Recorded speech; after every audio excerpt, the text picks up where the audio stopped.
parle. Chaque jour, Charles et Carole vous présentent la leçon de l'école du sabbat.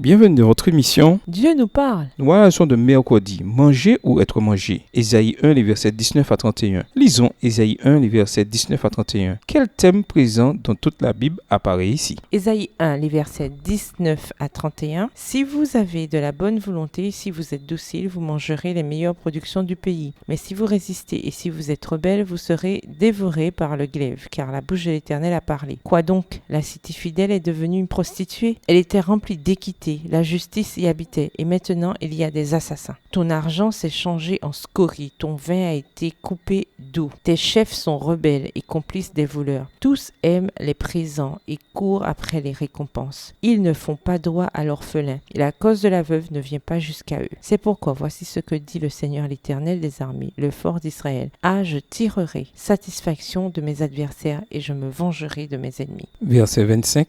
Je porterai ma main sur toi, je fondrai tes scories comme avec de la potasse et j'enlèverai toutes tes parcelles de plomb. Je rétablirai tes juges tels qu'ils étaient autrefois et tes conseillers tels qu'ils étaient au commencement. Après cela, on t'appellera ville de la justice, cité fidèle. Sion sera sauvé par la droiture et ceux qui s'y convertiront seront sauvés par la justice. Mais la ruine atteindra tous les rebelles et les pécheurs et ceux qui abandonnent l'Éternel périront. On aura honte à cause des térébinthes auxquels vous prenez plaisir, et vous rougirez à cause des jardins dont vous faites vos délices. Car vous serez comme un térébinthe au feuillage flétri, comme un jardin qui n'a pas d'eau. L'homme fort sera comme l'étoupe et son œuvre comme une étincelle. Ils brûleront l'un et l'autre ensemble, il n'y aura personne pour éteindre. Remarquez la structure logique dans Ésaïe 1, les versets 19 et 20. Si le peuple choisissait d'être bien disposé et obéissant à Dieu, il mangerait ce qu'il y a de meilleur dans le pays. Ésaïe 1, le verset 19. A contrario, s'il refusait son offre de pardon et de restauration et se rebellait contre Dieu,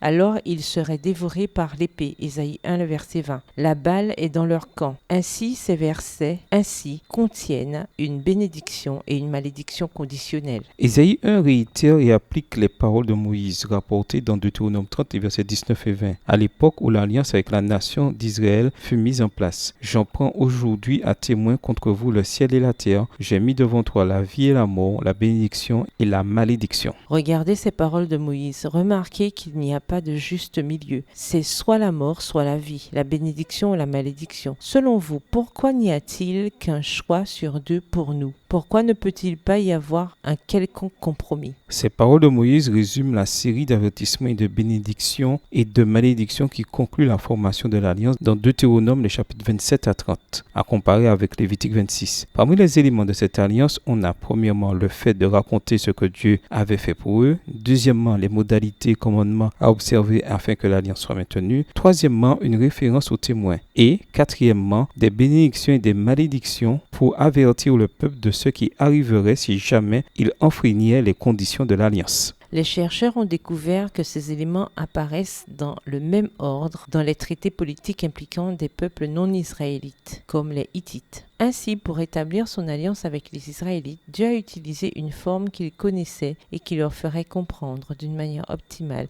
la nature et les conséquences de la relation de réciprocité dans laquelle il choisissait de s'engager. Les bénéfices potentiels de l'alliance étaient impressionnants, mais si Israël brisait l'accord, leur situation deviendrait pire que jamais auparavant. Dans votre marche chrétienne personnelle, de quelle manière avez-vous expérimenté le principe de bénédiction et de malédiction vu ci-dessus? Au revoir. Et à demain si Dieu veut.